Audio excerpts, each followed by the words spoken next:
Friends, आपका स्वागत है आपके अपने YouTube चैनल नंदन मैथ्स ट्रिक में। तो फ्रेंड्स, आज का हमारा टॉपिक है अभाज्य और भाज्य संख्या। इन संख्या के बारे में आज हम लोग डिटेल से पढ़ने वाले हैं, तो बने रहिए हमारे साथ अंत तक। चलिए वीडियो को शुरू करते हैं।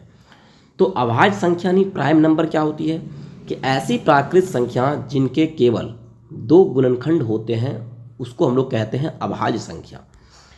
अब आपके मन में ये डाउट आता होगा ये गुणनखंड क्या होता है। तो फ्रेंड्स, इसे पिछला वीडियो मैंने गुणनखंड का बनाया है और इस वीडियो के डिस्क्रिप्शन में उस वीडियो का लिंक है, जाकर के आप पहले उसको देख लीजिए, उसके बाद इस वीडियो को देखिए तो अच्छी ढंग से समझ में आ जाएगा। तो मैंने कहा कि जिस संख्या के केवल और केवल दो गुणनखंड होगा वही क्या कहलाएगा, अभाज्य संख्या कहलाएगा। अब ये दो गुणनखंड कौन कौन से होंगे, तो आइए देखते हैं। ये जो दो गुणनखंड होंगे, पहला गुणनखंड एक होगा और दूसरा गुणनखंड वह संख्या स्वयं होगा। अगर ये केवल दो ही गुणनखंड है तो ही वह संख्या क्या होगा, अभाज्य होगा, अन्यथा वो अभाज्य नहीं होगी।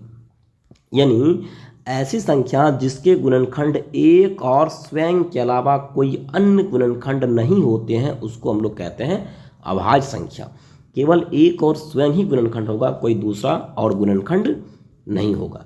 जैसे अब यहाँ पर देखिए, एक का गुणनखंड क्या होगा, एक। यानी गुणनखंड कहने का मतलब होता है कि किससे भाग लग रहा है। एक में केवल एक से ही भाग लगता है। उसके बाद अगर हम दो का गुणनखंड की बात करें तो दो का गुणनखंड एक भी होगा और दो भी होगा। तीन का गुणनखंड एक होगा, दो नहीं होगा, तीन हो जाएगा। चार का गुणनखंड एक होगा, दो होगा और चार होगा। तो यहाँ पर देखिए फ्रेंड्स, अब हम लोग अभाज्य संख्या को पहचानते हैं। तो अभाज्य संख्या को कैसे पहचानेंगे, तो आप यहाँ पर देखिए कि मैंने बोला कि जिसका केवल और केवल दो गुणनखंड होगा उसको हम लोग बोलेंगे अभाज्य संख्या। तो एक का देखिए केवल एक ही गुणनखंड है, यह अभाज्य संख्या नहीं होगा। यहाँ पर दो का देखिए दो गुणनखंड है, एक है और दूसरा संख्या स्वयं है, इसका मतलब दो अभाज्य संख्या है। तीन को देखिए, तीन का गुणनखंड एक है और वह संख्या स्वयं है, इसका मतलब तीन भी क्या होगा, अभाज्य संख्या होगा। चार का गुणनखंड देखिए, एक भी है, दो भी है, चार भी है। तो यहाँ पर ये तीन गुणनखंड हो गया, एक दो तीन, इसका मतलब चार अभाज्य संख्या नहीं होगा, क्योंकि अभाज्य संख्या होने के लिए केवल और केवल दो ही गुणनखंड होना चाहिए। उसके बाद हम आगे देखते हैं, पाँच का गुणनखंड क्या क्या होता है, एक और पाँच। छः का गुणनखंड एक दो तीन छः। सात का गुणनखंड एक और सात। आठ का गुणनखंड एक दो चार और आठ। नौ का गुणनखंड एक तीन और नौ। 10 का गुणनखंड एक दो पाँच और 10। तो आइए हम लोग देखते हैं कि कौन कौन अभाज्य संख्या है। तो देखिए, पाँच का केवल दो ही गुणनखंड है, एक, दूसरा वह संख्या स्वयं, इसका मतलब पाँच अभाज्य संख्या होगा। छः अभाज्य संख्या नहीं होगा, क्योंकि छः का गुणनखंड देखिए चार संख्या है, केवल दो होनी चाहिए। सात अभाज्य संख्या होगा, क्योंकि सात का गुणनखंड एक है और वह संख्या स्वयं है। आठ आभाज्य संख्या नहीं होगा, क्योंकि इसका गुणनखंड चार संख्या है। नौ भी गुणनखंड आभाज्य संख्या नहीं होगा, क्योंकि इसका गुणनखंड तीन संख्या है। 10 भी नहीं होगा, क्योंकि इसका आभाज्य गुणनखंड चार है। तो आभाज्य संख्या होने के लिए केवल और केवल दो गुणनखंड होना चाहिए। तो फ्रेंड्स, आइए हम लोग आगे बढ़ते हैं। अब हम लोग आगे पढ़ते हैं कि भाज्य संख्या। तो भाज्य संख्या क्या होगा, इसको हम लोग कहते हैं कंपोजिट नंबर, और ये अभाज्य का उल्टा होता है।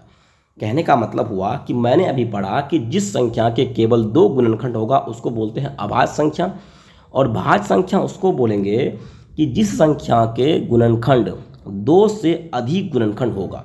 यानी जिस संख्या के दो से अधिक गुणनखंड होगा उसको हम लोग बोलते हैं भाज्य संख्या। जैसे यहाँ पर देखिए, अगर हम 10 की बात करें तो 10 का गुणनखंड कितना है, कुल मिला के चार संख्या है, तो यह भाज्य हो जाएगा। क्यों, क्योंकि गुणनखंड दो से अधिक होना चाहिए। फिर 9 भी भाज्य संख्या होगा, क्योंकि गुणनखंड कितना है, तीन संख्या है। 8 भी भाज्य संख्या होगा, क्योंकि 8 का गुणनखंड चार संख्या है। लेकिन 7 भाज्य संख्या नहीं होगा, क्योंकि 7 का गुणनखंड केवल दो ही है। फिर 6 हो जाएगा भाज्य संख्या, 5 नहीं होगा। इससे पहले 4 था, ये भी भाज्य संख्या होगा, क्योंकि इसका गुणनखंड 1 2 4, कुल मिला के तीन गुणनखंड है, तो ये भी क्या हो जाएगा, भाज्य संख्या होगा।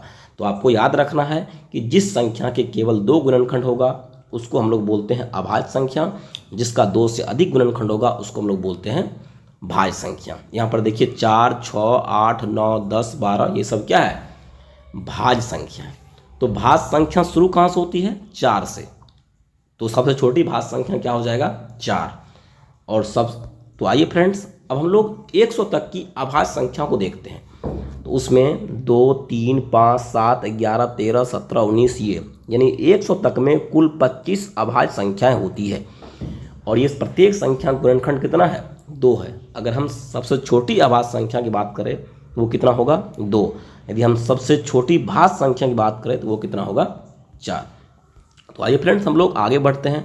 तो ध्यान रखिएगा कि एक ना तो अभाज्य संख्या है और ना ही भाज्य संख्या है। क्यों, क्योंकि एक का केवल एक ही गुणनखंड होता है।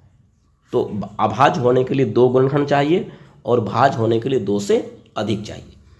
उसके बाद हम बात करते हैं कि सबसे छोटी अभाज्य संख्या क्या है, 2, और सबसे छोटी भाज्य संख्या क्या है, 4। आगे हम लोग पढ़ते हैं जुड़वा अभाज्य संख्या, जिसको हम लोग कहते हैं ट्विन प्राइम नंबर। तो फ्रेंड्स कि अभाज्य संख्या के ऐसे जोड़ा युग्म जिनके बीच का अंतर कितना होना चाहिए, 2 होना चाहिए, उसको हम लोग कहते हैं जुड़वा अभाज्य संख्या। कहने का मतलब कि अभाज्य संख्या के ऐसा जोड़ा जिसके बीच का अंतर कितना होना चाहिए, 2 होना चाहिए। आइए हम लोग इसको एग्जाम्पल के समझते हैं।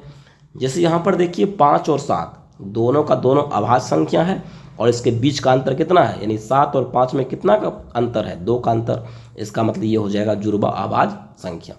11 और 13 दोनों अभाज्य संख्या है और बीच का अंतर भी 2 है। 17 और 19 अभाज्य संख्या है, बीच का अंतर भी कितना है, 2। इसका मतलब ये हो जाएगा जुड़वा अभाज्य संख्या। जैसे आपसे प्रश्न पूछ देगा 11 और 17 जुड़वा अभाज्य संख्या है या नहीं, तो इसका आंसर होगा नहीं, क्योंकि ये दोनों अभाज्य संख्या है लेकिन बीच का अंतर 2 नहीं है। तो आइए हम लोग आगे एग्जाम्पल देखते हैं। तो आपको फ्रेंड्स कमेंट में बताना है कि 15 से छोटी कुल कितने अभाज्य संख्या है। इसका आंसर आप कमेंट बॉक्स में दें कि 15 से छोटी कुल कितने अभाज्य संख्या है। तो फ्रेंड्स उम्मीद करते हैं कि यह वीडियो आपको समझ में आया होगा। यदि समझ में आ गया तो प्लीज़ वीडियो को लाइक करें और चैनल को सब्सक्राइब करें।